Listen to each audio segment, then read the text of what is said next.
तो नहीं बेचेगा। अगर नहीं किया तो पता चले कि कल एक ब्रह्मोस का नेवल वर्जन आपका अर्जेंटीना में पड़ा हुआ है और वो यूके के खिलाफ इस्तेमाल हो रहा है। अगर हम ब्रह्मोस की बात करें तो इंडिया का ब्रह्मोस मियां चंदू में जब गिरा था तो हमने इसकी स्पीड और इसकी पावर का अंदाजा लग गया था रिडार में कि नहीं आया था। और गुड लक हमारी ये थी कि वॉर हेड नहीं था। अगर वॉर हेड होता तो मियां चंदूर इसके आसपास के जितनी भी छोटी छोटी बस्तियां थी वो तो खत्म हो जाती।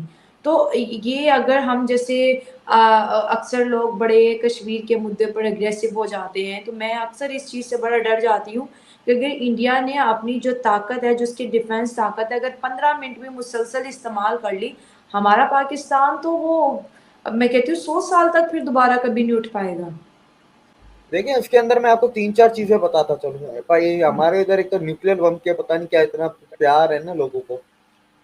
न्यूक्लियर बम से ऊपर होता है थर्मो न्यूक्लियर बम, उसके ऊपर हाइड्रोजन बम, उसके ऊपर बायो न्यूक्लियर बायोकेमिकल जो वॉरफेयर होता है। पाकिस्तान के पास सिर्फ न्यूक्लियर बम है, इंडिया के पास सारे हैं।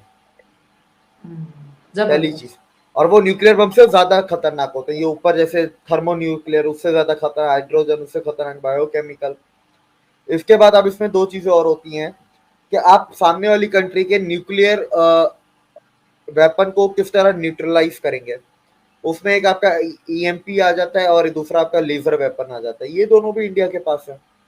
लेजर वेपन आपको पता है का जो काली है इंडिया का, उसकी कहानी आपने सुनी होगी, देखी होगी। दूसरा जो आपका ईएमपी है उसका नाम है दुर्गा 2 है। और उसके ऊपर तो अमेरिका ने रिपोर्ट पब्लिश की है कि इंडिया अपना ईएमपी बना रहा है जो उसका नाम दुर्गा 2 है। अब मैं जी लोगों पे हैरत होती है, दुर्गा 2 है तो मतलब दूसरा इंडिया के पास एक तो लेजर वेपन है काली, दूसरा आपके उनके पास है ईएमपी इलेक्ट्रोमैग्नेटिक पल्स वेपन, जिसको कहते हैं दुर्गा 2। और ये कहाँ से पता चला, ये अमेरिकन डॉक्यूमेंट्स अमेरिकन रिपोर्ट्स बाहर आई हैं। उसके बाद फिर जाहिर सी बात है इंडिया ने भी उसका जवाब दिया, डीआरडीओ ने भी दिया। पर इसकी शुरुआत क्या हुई, इंडिया अमेरिका ने बताया दुर्गा 2 मतलब कि दुर्गा 1 उनका रेडी है, दुर्गा 2 पे वो काम कर रहे हैं। ईएमपी है, EMP is like electromagnetic pulse. में यहाँ से एक वेव छोड़ूंगा जो किसी को नजर नहीं आएगी, पर उस वेव के दायरे में जितने भी इलेक्ट्रॉनिक आइटम्स होंगे वो सारे खराब हो जाएंगे।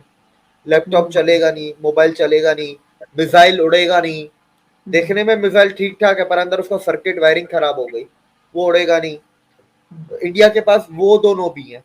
उसके बाद India is nuclear triad, India के पास India can launch nuclear weapons from surface, from air and from sea. Pakistan nuclear triad नहीं है, पाकिस्तान सिर्फ जमीन से और हवाई जहाज से न्यूक्लियर अटैक्स कर सकता है। अब इसके अंदर भी दो चीज आती है जो इंडिया के मार्कोस थे उनका मैं एक इंटरव्यू दे पॉडकास्ट देख रहा था। वो कह रहे थे कि ये बहुत इजी होता है, अगर आपको एरोप्लेन का अटैक रोकना है सीधी सी बात है, आप सारे के सारे उस मुल्क के जितने रनवे हैं आप सारे उनको तबाह कर दें, जहाज तबाह करने की जरूरत नहीं है, रनवे तबाह कर दो, जहाज उड़ ही नहीं सकता। नहीं हो सकता बिल्कुल। ठीक है। उसके बाद उन्होंने कहा कि जो रॉकेट्स होते हैं, रॉकेट्स की पोजीशंस पता होती हैं, सैटेलाइट इमेजेस। इंडिया के पास अपना सैटेलाइट इमेज सिस्टम है, अपनी सैटेलाइट्स हैं। पाकिस्तान चाइना की यूज करता है और अमेरिका की यूज करता है, तो वो भी एक फर्क है ना। और फिर अभी एक रिपोर्ट भी आई है, अच्छा दो रिपोर्टें आई हैं, दोनों रिपोर्टों में जो नंबर है वो दोनों बहुत फर्क है। पर अगर हम कम से कम पे भी जाएं तो वो बहुत खतरनाक है। अब रिपोर्ट क्या है, अमेरिकन रिपोर्ट ये आई है कि इंडिया के पास 14,000 ब्रह्मोस है। ठीक है, सिर्फ ब्रह्मोस। इतने सारे इंडिया के मिसाइल हैं वो अलग है, सिर्फ ब्रह्मोस 14,000। और सेम रिपोर्ट चाइना की आई है, चाइना बोलता है 80,000 ब्रह्मोस है। अब वो मुझे थोड़ा पागलपन लगता है, तो मैं कहता हूँ चाइना की रिपोर्ट कर दो साइड पे, 14,000 को भी पकड़ के चलो, अपने आप में खतरनाक है। बहुत बढ़िया। और नहीं नहीं एक एक चीज है दिविक मैंने कहीं पढ़ा था कहते इंडिया ने जितना डिफेंस के अंदर डेवलपमेंट कर ली और जितने हथियार जिस नंबर में है कहते अगर इंडिया ने वो एक्चुअल फिगर दुनिया के सामने रख दी ना तो दुनिया पूरी दुनिया की नींद उड़ जाएगी। चाइना से चाइना की उड़ जाएगी। इंडिया में एक बड़ी खासियत आपको बताऊं, इंडिया क्या करता है, इंडिया डिफेंसिव वेपन ज्यादा बनाता है और अटैक वेपन्स अपने दुश्मनों के हिसाब से बनाता है। अभी करंटली क्या है, अब इंडिया वैसे अटैक वेपन नहीं बनाता क्योंकि उसका दुश्मन फिलहाल अमेरिका नहीं है, या फिलहाल वो चाइना। दुनिया को नहीं है, फिलहाल उसके दुश्मन है चाइना।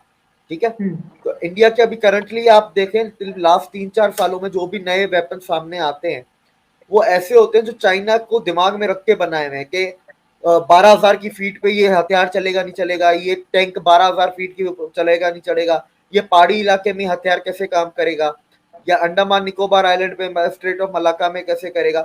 ठीक है, वो उन्होंने चाइना को ध्यान में रख के बनाए हुए। फिलहाल जब जिस दिन चाइना खत्म हो जाएगी थ्रेट, इंडिया दूसरी इकोनॉमी बन जाएगी, फिर वो दुनिया के हिसाब से अपनी नेवी बनाएगा, जैसे अमेरिका की नेवी है, एग्जैक्टली सेम नेवी अमेरिका जैसी बनाएगा इंडिया। लेकिन उसका वक्त अभी नहीं आया।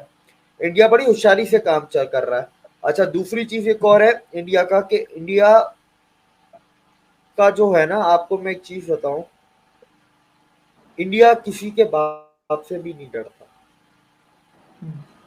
ये चीज है ना, मैंने लास्ट 9 सालों में जो देखी ना, ये उनकी आप डिप्लोमेसी या आप उनकी इकोनॉमी, हाँ, बड़े इंडिपेंडेंट है, आप बहुत इंडिपेंडेंट, किसी पे डिपेंड नहीं करते।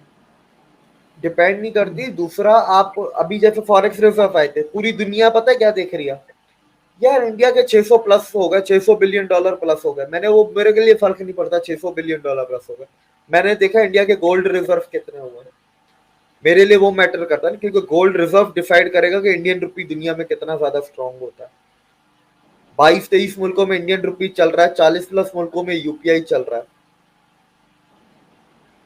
पावर, असल पावर वो होती है, अमेरिका की power is in their institutions.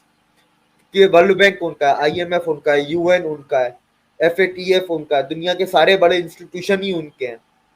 ठीक है, इंडिया और चाइना क्या करे, चाइना के कोई इंस्टीट्यूशंस हैं वर्ल्ड वाइड, लेकिन इंडिया के इंस्टीट्यूशंस हैं वर्ल्ड वाइड। तो ये एक बहुत बड़ी चीज है, इसीलिए मैं कहता हूँ कि इंडिया आगे जा रहा है, चाइना आगे नहीं जा रहा, उल्टा चाइना गिर रहा है। लेकिन मेजोरिटी ये नहीं है, मेजोरिटी लोग कहते हैं कि नहीं चाइना आगे जा रहा है, इंडिया को अभी 50-60 साल लग जाएंगे। कोई 50-60 साल नहीं लगेंगे, आप 20 साल में देखिएगा, पता चल जाएगा, दूध का दूध नहीं, पानी का पानी। ये तो है। मैं